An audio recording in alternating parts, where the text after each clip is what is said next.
30대 직장인 김모 씨는 지난 2020년 중반 주식을 시작했습니다. 내 집 마련을 하려고 모아둔 돈 8천만 원에 신용대출 8천만 원을 받아 모두 1억 6천만 원을 주식에 투자했습니다. 그때는 다 주식을 하는 분위기였고 다 수익을 내고 있어서 들어가 봐야겠다. 처음에는 수익을 봤습니다. 더 큰 수익을 보려고 투자 금액을 늘린 것도 있었고 2년이 지난 지금 6천만 원만 남았습니다.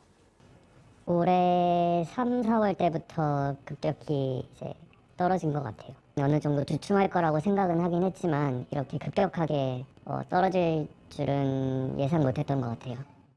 또 다른 직장인 박모 씨도 주택담보대출과 신용대출을 끌어모아 4억 원을 투자했다가 1억 원 손실을 봤습니다. 금리까지 오르면서 한 달에 내는 이자만 250만 원이 넘습니다.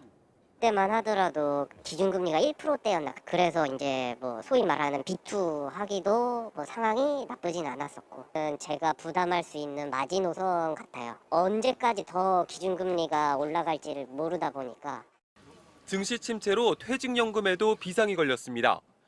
올 3분기 기준으로 기업이 지정한 기관이 운용하는 DB형과 근로자가 직접 운용하는 IRP의 원금 비보장형 모두 최고 17%의 손실을 기록했습니다.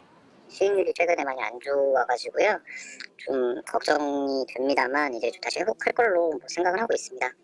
코스피의 하루 거래 대금은 1년 새 반토막으로 줄었습니다. 앱 같은 경우는 좀 보는 게 너무 부담스러워서 아예 지워버렸고요.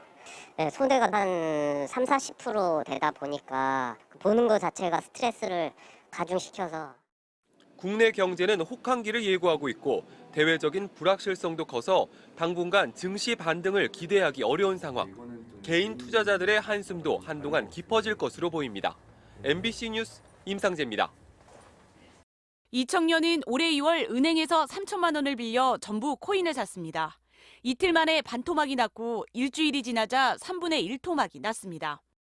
진짜 바닥인 것 같으니 여기서 조금만 이제 그 수익을 보고 완전히 이제 손을 떼야겠다. 진짜 마지막으로 생각한 거였는데. 스트레스로 직장까지 그만뒀습니다. 함께 투자했던 친구들은 이자 갚느라 돌려막기를 하고 있다고 합니다. 이번권 상품권 가서 800만 원이나 뭐 1000만 원 정도를 또 더 빌려가지고 거기서 생활을 좀 급하게 생활비로 땡겨 쓴다든지. 우리나라 가계부채의 4분의 1은 2030 세대의 빚입니다. 빚내서 뭐 했나 봤더니 주로 집을 사거나 전세 자금으로 썼습니다.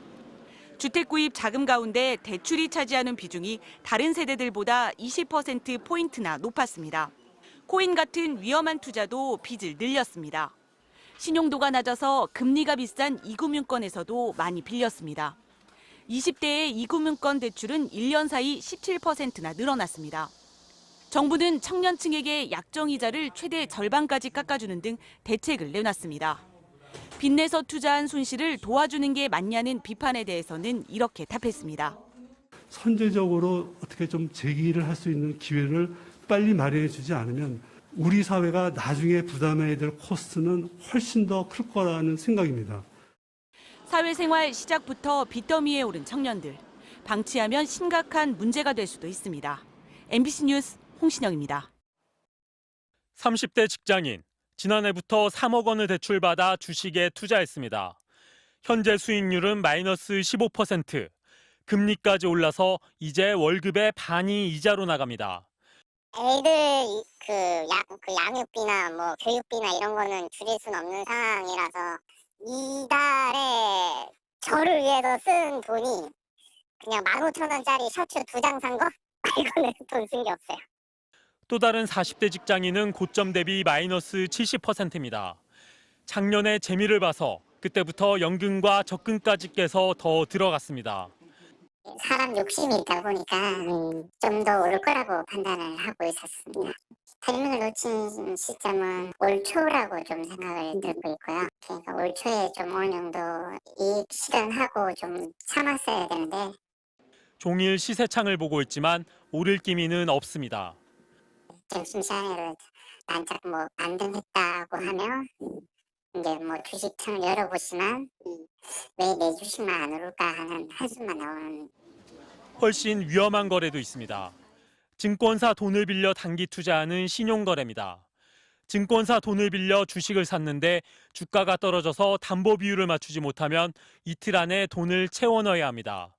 돈을 채워 넣지 못하면 증권사가 강제로 팔아 돈을 회수합니다. 이걸 반대 매매라고 합니다. 이틀 안에 주가가 다시 오르지 않는 한 큰 손해를 보는 위험한 도박 같은 거래입니다. 친구는 그 신용을 썼었거든요. 며칠 전에 이제 반대매매 들어왔다고 도와줄 수 있냐고 그것 때문에 연락을 했었거든요. 이런 신용거래 융자 잔고는 현재 19조 원이나 됩니다. 2년 전보다 2배나 늘어났습니다. 빚내서 위험한 투자를 하는 사람들이 그만큼 늘어났다는 뜻입니다. 빚내서 투자하다 이른바 물타기를 하려고 빚을 더 내는 사람들도 있습니다. 마이너스 통장을 이용해서 추가 매수를 하고 있는 상황이거든요. 이게 하락장이 저는 여기가 끝이라고 봐요. 6월 들어서 외국인은 5조 원어치 주식을 팔았지만 개인은 3조 원어치를 사들였습니다. 그 사이 코스피는 12%, 코스닥은 16% 떨어졌습니다. MBC 뉴스 이덕영입니다. 올해 들어 국내 투자자들이 미국에서 가장 많이 순매수한 금융상품은 TQQQ로 이른바 TQ로 불립니다. 기술 신성장주 중심인 미국 나스닥 100지수 상승률의 3배를 추종하는 상품인데 2조 4천억 원어치나 사들였습니다.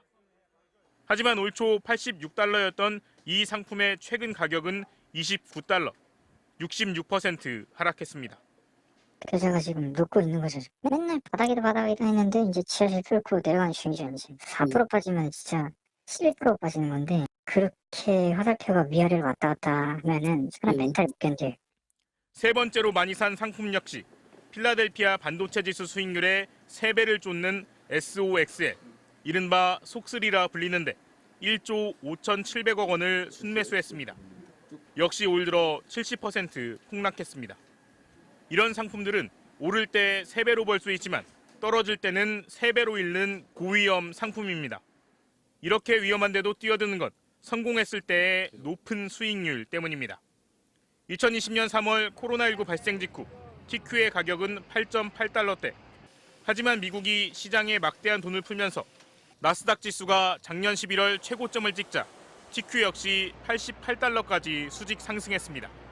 작년 말 이제 400%까지 올라가지고 얼마나 더 떨어지겠어 하고 기다렸는데 계속 떨어지는 거예요. 진짜 올해 초에 잡았으면은 완전히 망하는 거고.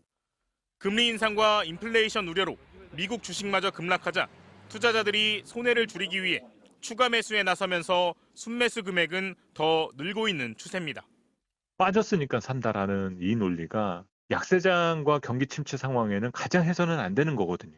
누구도 바닥을 예측해서는 안 된다라는.